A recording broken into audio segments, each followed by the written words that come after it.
So by now I'm sure you are all aware of the big 4 decks of Pocket: Pikachu, Mewtwo, Starmie, and Charizard, all of which taking their own fair share of tournament toppings and results. But what about the others? The decks have been sneaking their ways into top cuts relatively unnoticed. Well, that's what we're going to be covering today. The top 8 rogue strategies of Pokemon Pocket, based purely on tournament results since the game has been released. And without further ado, let's start us off with number 8. Alakazam. Alakazam is a very hard-hitting Pokemon who's managed to put up a surprising amount of tournament tops. His attack deals bonus damage based on your opponent's active Pokemon's energy. Considering just about every single Pokemon requires energy, it's going to hurt. The downside of this deck is that he's a stage 2, and therefore quite slow, with no real way to ramp up his energy, making his stage 1 form miss curve pretty hard, as it's got a 3-cost attack for a card you're ideally playing on your second turn. That being said though, when paired with a beefy enough frontline to delay for time, often a Weezing for a free poison into Koga to avoid giving up points, and you're going to scale into a very high damage Pokemon that can compete with any of the high hitters in the game. Coming in at number 7, we have Exeggutor EX. This card has one very significant advantage over any other deck on this list: its energy cost.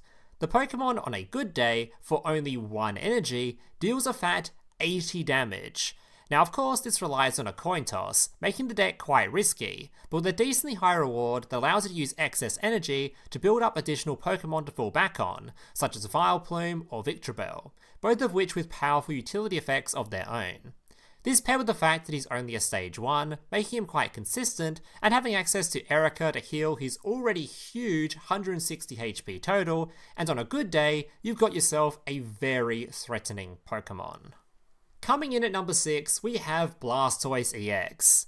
This deck in my opinion is pretty comparable to Charizard, both incredibly hard-hitting Pokemon with the potential to one-shot, both stage 2 so quite slow and often inconsistent, and both require huge amounts of energy in order to be effective. Unfortunately though, there is one major difference between these two decks. Charizard has Moltres, whilst Blastoise often relies on Misty, and the consistency difference between these two cards is obviously favouring Moltres, whose ability isn't just a one-use thing, guarantees at least 3 coin tosses, and not to mention can just act as a frontline whilst you're evolving. But considering this deck's general game strategy and playstyle is very comparable to one of the big 4, just with a bit more luck, it's safe to say that Blastoise shouldn't be slept on. Coming in at number 5, we have Venusaur EX, a Pokemon that is the very definition of a tank, rocking a fat 190 HP total and having an attack that not only deals 100 damage, but also heals himself for 30 in the process. Combine this with the fact they have access to Erica, and you have yourself a Pokemon that completely brushes off chip damage and just will not die. This deck is also quite often paired with one of the previous Pokemon on this list, Exeggutor, and although he's no longer the star of the show, his cheap energy cost makes him the perfect frontliner to stall for time until you evolve up your Giga Tank. Coming in at number 4, we have Weezing. This deck plays heavily around the strength of its supporter Koga, being able to essentially prevent your opponent from gaining points by evacuating Weezing whenever it gets low, while simultaneously being able to freely use Weezing's ability to poison your opponent's active Pokemon, essentially doing damage without having to spend a single energy. This paired with Arbok, who is often instantly switched in upon using Koga, makes sure your opponent is unable to retreat and is forced to deal with the poison, for an often slow and painful demise. Coming in at number 3, we have a Pokemon that I'm not quite sure how to pronounce, Marowak or Marowak. Marowak is often referred to as the anti-meta counter, as the 2 best decks are Pikachu and Mewtwo. It counters Pikachu due to it being by far the strongest fighting type deck available, which is obviously the type that Pikachu is weak to, and it has the potential, if you get lucky, to roll an instant 160 damage beatdown that can one-shot a Mewtwo. Now despite how crazy this might sound, the weakness of this Pokemon is obvious. It's a gamble that has the possibility of doing 0 damage. but with a 75% chance to do 80 or higher, it's a gamble that is most definitely in your favour. Coming in at number 2, we have Articuno EX, or it's more commonly known in the community, 18 Trainers.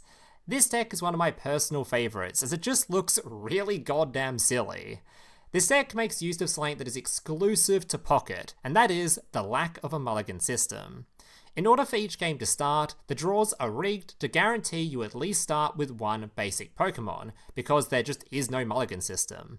Therefore, by running only one basic Pokemon and filling up the remaining slots with 18 trainers, you are guaranteed to open them. The reason this works so incredibly well with Articuno is because of Misty. If either of your Misties roll heads even a singular time, your Articuno is going to be dealing 40 to 80 damage way before any other Pokemon in the game has had time to set up, sometimes even on the very first turn of the game, often leading to FTKs if your opponent didn't set up a bench. This deck on a good day is literally the strongest thing you can be doing in the game, but on a bad day is incredibly mid. So if you're feeling lucky, this is the deck for you. Coming in at number 1 and the highest performing deck on this list, we have Blaine. This deck is incredibly aggressive and aims to win games quickly by essentially dealing out major damage early that is buffed through the use of Blaine. It's built around Rapidash and Ninetales, both of which can do good chunks of damage for very low amounts of energy. In the case of Ninetales, when paired with Blaine, that's 120 damage, enough to outright just one-shot a Pikachu EX. Now, as strong as this deck sounds, it does come with a pretty major downside for its aggression, and that is, it scales terribly. There is no energy ramp, and your Ninetales in order to attack discards an energy, effectively meaning if you don't kill your opponent early, you'll have very little energy and you'll run out of Blaines for your attack boosting, leading to low damage and low energy for the later stages of the game.